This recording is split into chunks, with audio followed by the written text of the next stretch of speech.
Whoa! Where did all of this come from? Everything about where we are right now. The birds, the grass, the sky, the oceans. One of the age-old questions of human existence. Our world and how it was built. That's right. We're talking about world building in Dungeons & Dragons. Come on, gang!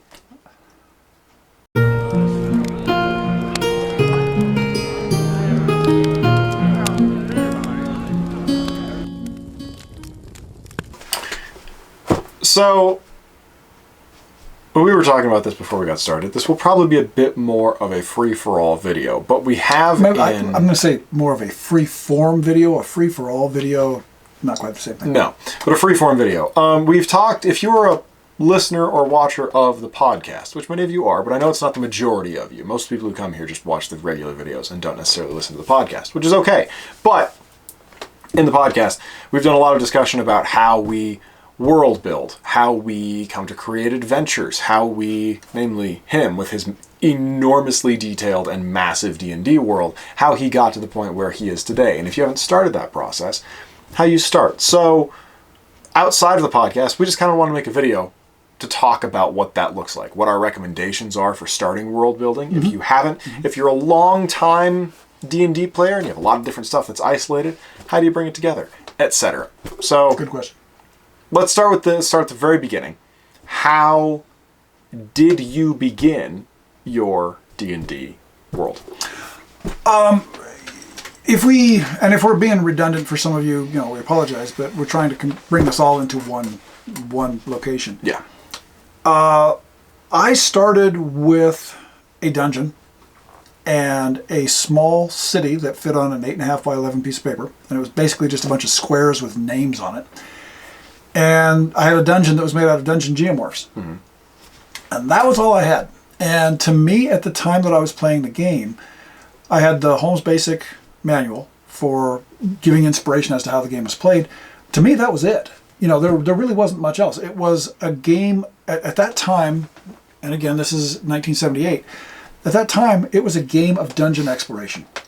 And it wasn't that far removed from being just a war game, really. It was a war game that you kind of had a little more agency in. Mm-hmm. So you would go to the dungeon, you would kill monsters by rolling some funky dice, and then you would, after you'd killed enough of them and found some treasure, you went back to this little city that was 10 miles away, and you would go to the local place that sold armor, and you would buy stuff, and that was it. As some of you know, it was not long after that, well, several months actually, now that I think about it. Several months of playing that was a lot of fun, just going in, killing monsters, because you rolled the dice and it was a thrill to be able to kill the monster if you got the right dice roll. Yeah. Then, of course, my friend John threw a wrench into the monkey works and said, when he and the other people who were playing were leaving the dungeon one time, or they might have been approaching the dungeon at one point after having recuperated back in the town, he said, okay, describe the place around me. So I described the place that was around the dungeon, just off the top of my head. I didn't know what it looked like. There was just a hole in the ground. But I figured, well, he put me on the spot, so I had to describe what it was like. And I found that it was actually a really cool thing to do, to come up with that description. I gave him the description, and he said, okay, so this is surrounded by hills, right? And I thought, well, yeah, I wanted it to be surrounded by hills so that I could kind of cut down on what I had to describe. But John, being John, said, okay, I want to climb that hill over there, and I want to know what's on the other side of that hill. Which made me step back and think, well, that's not what this game is about, buddy. Mm-hmm. But in retrospect, that's exactly what the game was about. Yeah. And so on the fly, I pulled some things. I pulled actually quite a few things out of some Witch World novels that I was reading. Novels by an author named Andre Norton. And I pulled a lot of material out of the Witch World series, and I dropped that into the area around the hills so that the players could find these cool things.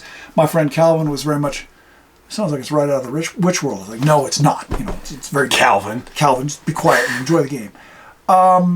But that was how I started to expand beyond that. I had to come up with things because it wasn't because I was driving it. It was because it was player driven. The players wanted to know more about what they could do, which was great.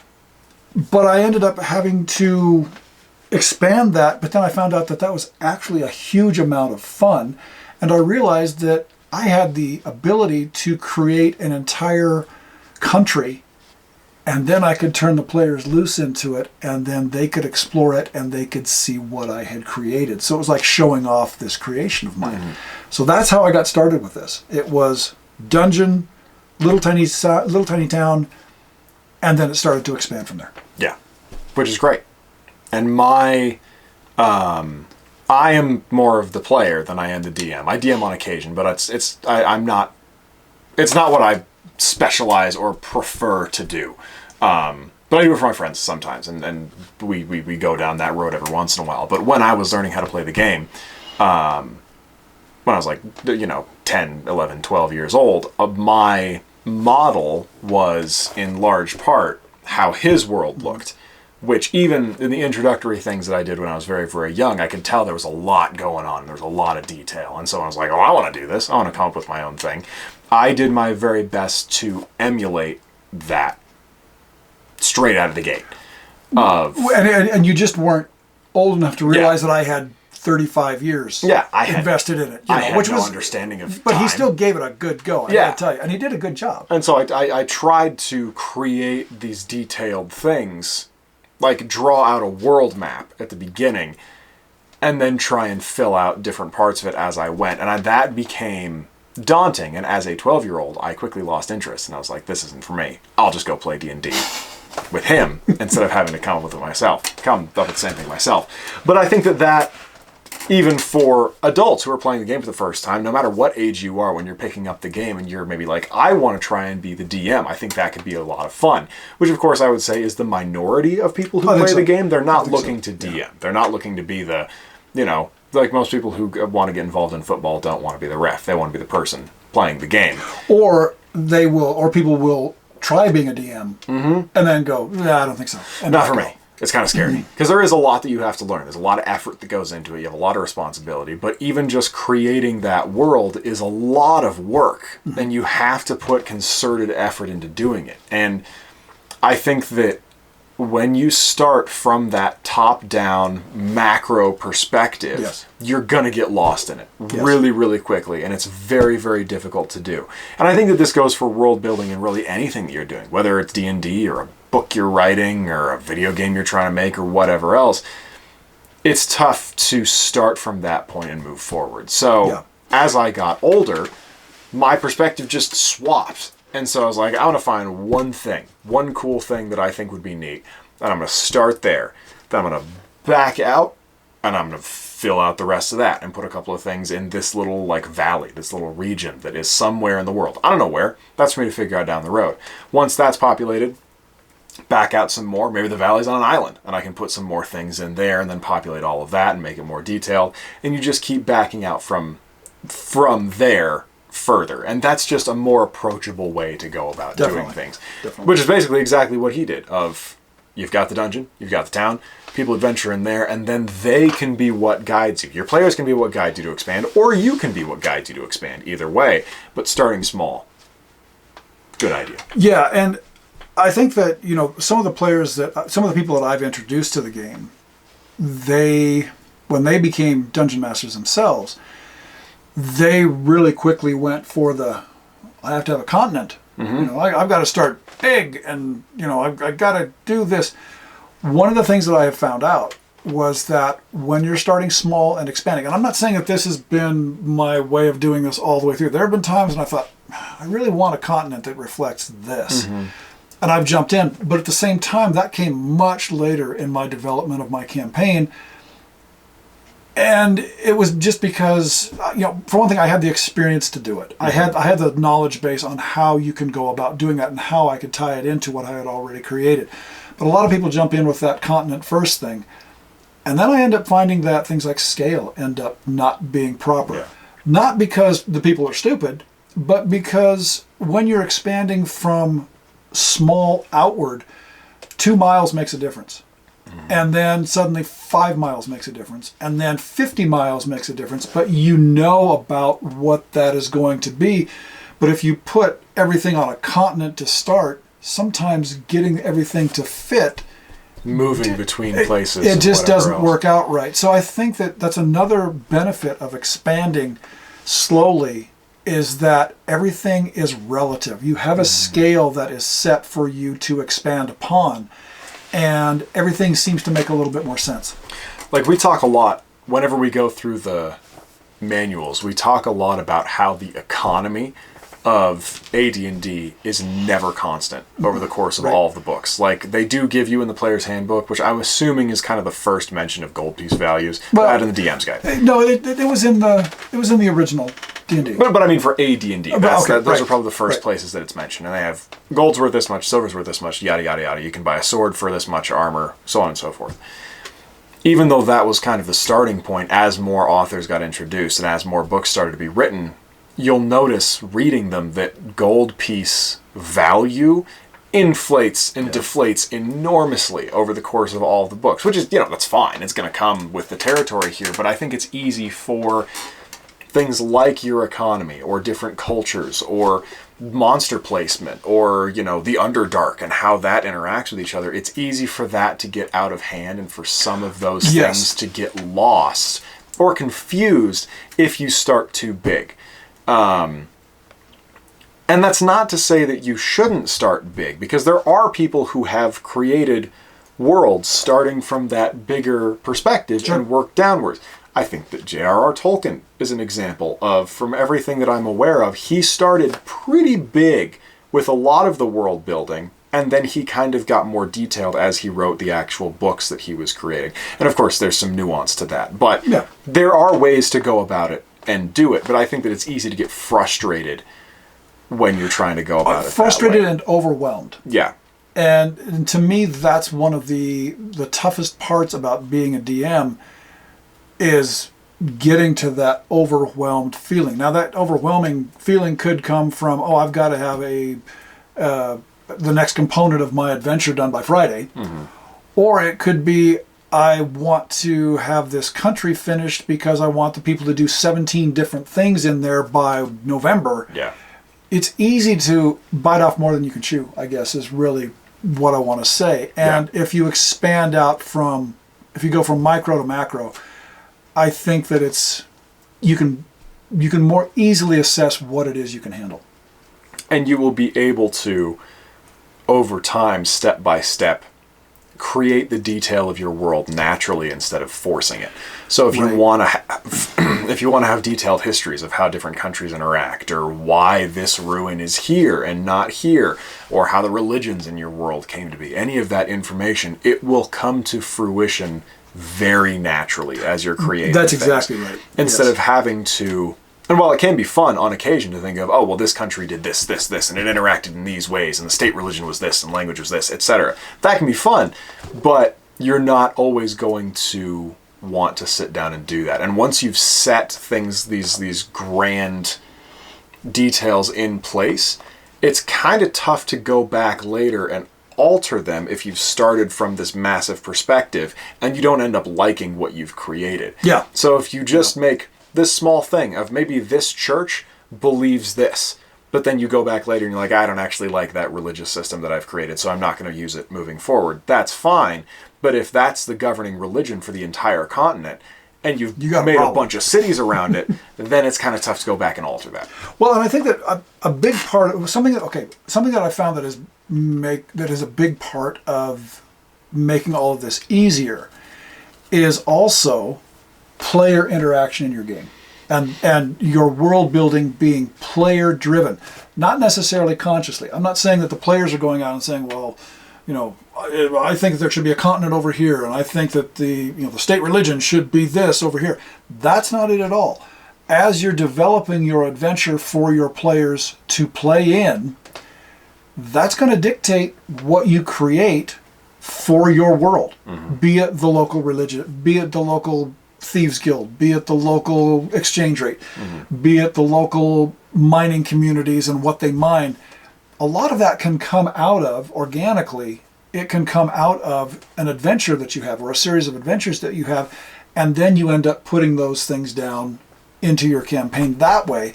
And that also gives you, that's a skeletal framework, and then you can flesh that out as you go.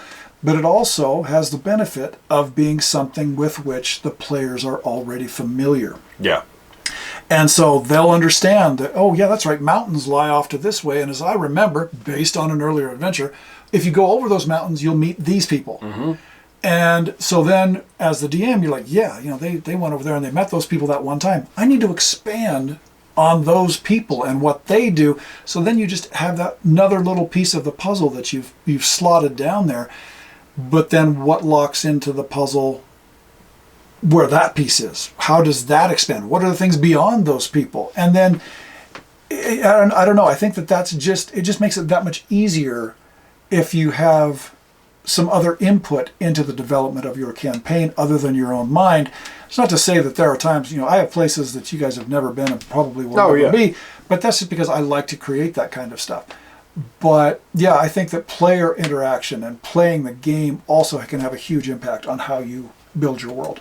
Now, does this sound daunting? Yes. It can be. I'm sure that it does, because it does take a lot of effort to come up with a really detailed, really big and complex world. But I think that if you take it one step at a time, you're going to figure out how to get there. But I think it's also important to remember that there are a lot of resources out there that you can use both to inspire what you're making, and that once you get to a certain point, if you don't want to make 10 dungeons to put in a continent that people will come across, go to DriveThruRPG and find something, maybe alter some of the details a little bit so it fits within your world, and then drop that in somewhere.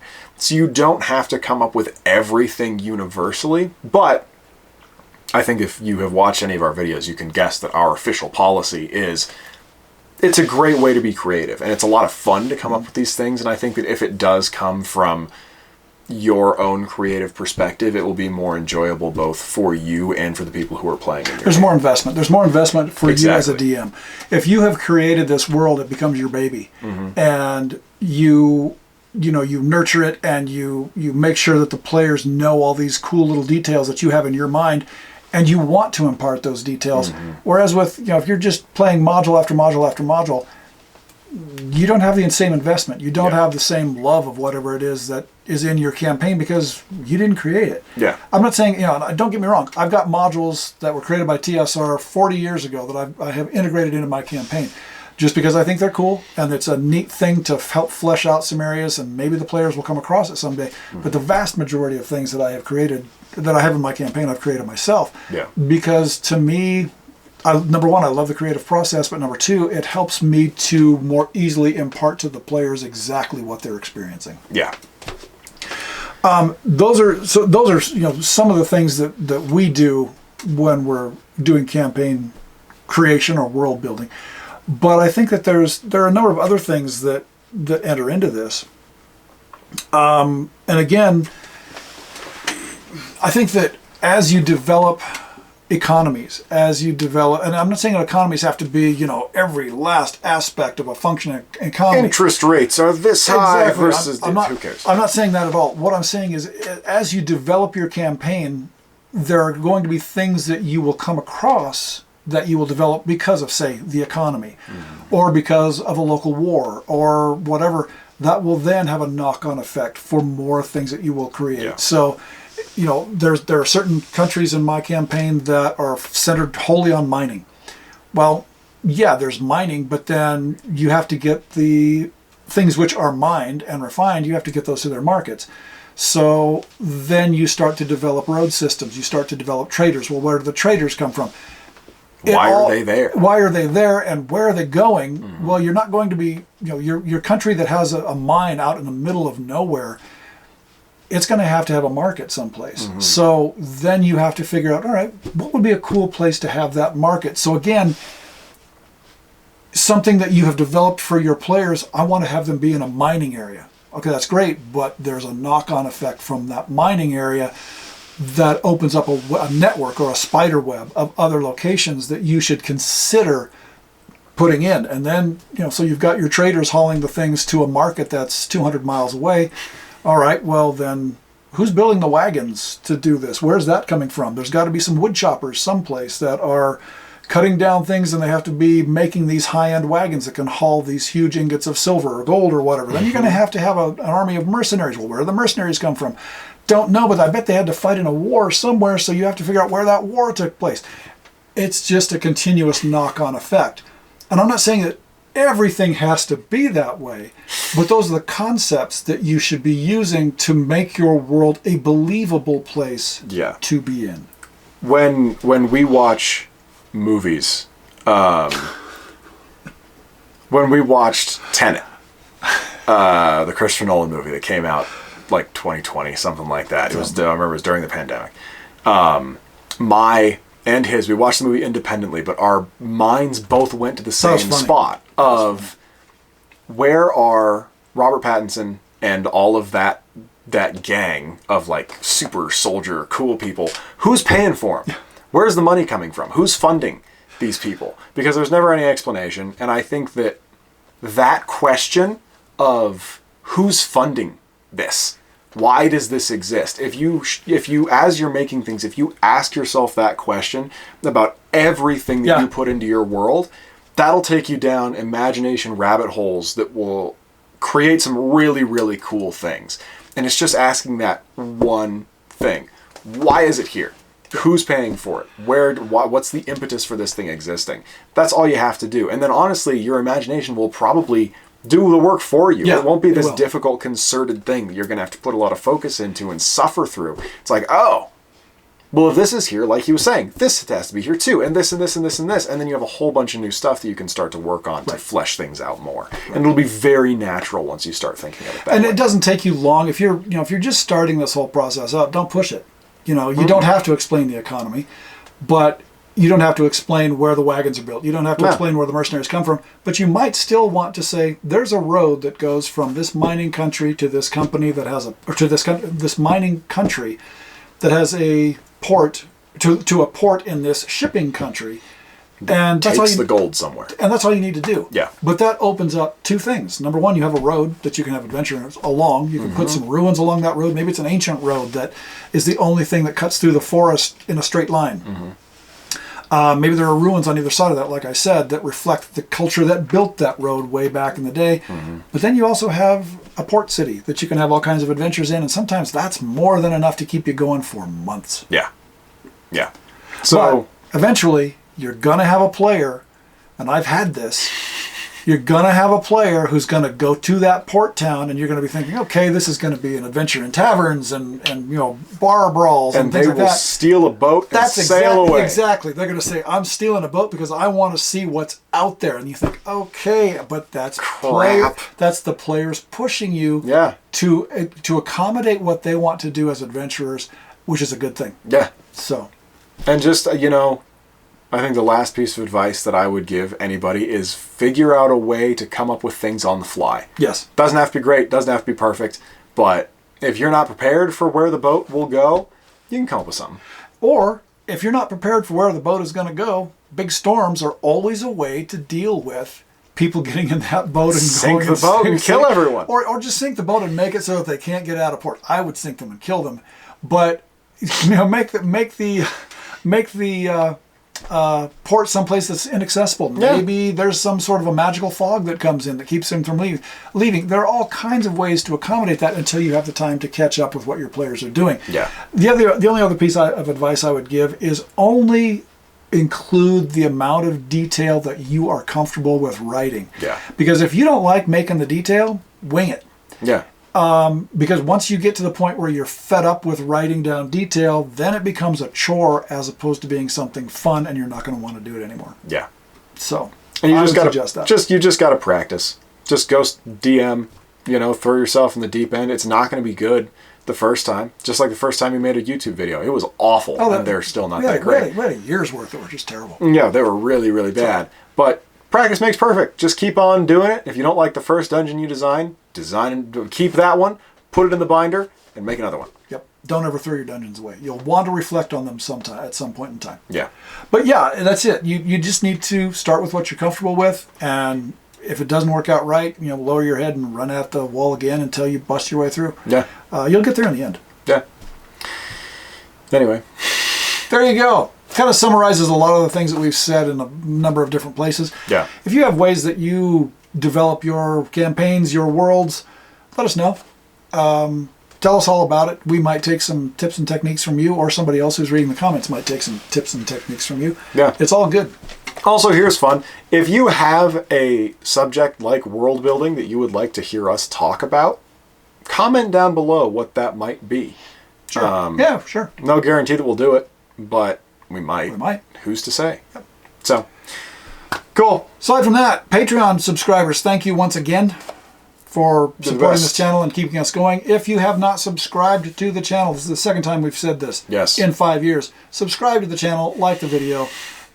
It makes a big difference in who ends up getting to see us. We still only have like 4,000 subscribers. Yeah. As someone said, though, we had a nice comment. Somebody said, might have been Sketchosaurus, I don't remember, said, yeah, but they're 40, it was 4,200 subscribers. I said, yeah, but they're 4,200 people with good taste. Yeah. So, you know. Yeah. But if you could spread the word a little bit, that would always be helpful. If not, that's all right. Don't worry about it. Yeah. Patreon subscribers, yes, they're fantastic. We have a Kickstarter coming up probably late 2024, maybe early 2025.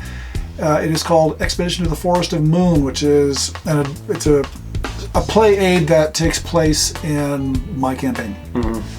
Go to the Kickstarter on that. The link will be in the description. And follow it, please, if you would, because it makes it available to that many more people. Yes. And our newsletter comes out whenever we want to publish one. There's already one out. Go to our website, oldwarlockgames.com, and you can see the first issue of the newsletter. If you like it, send us an email at officialoldwarlock@gmail.com and say, sign me up for your newsletter, and we'll send you the next one. Put you on the mailing list. Yeah. All right. That's all I got. Me too. Get out there and build a world. Yeah. Go make something cool. I'm Jim. I'm Alex. Keep it short on free. Bye-bye.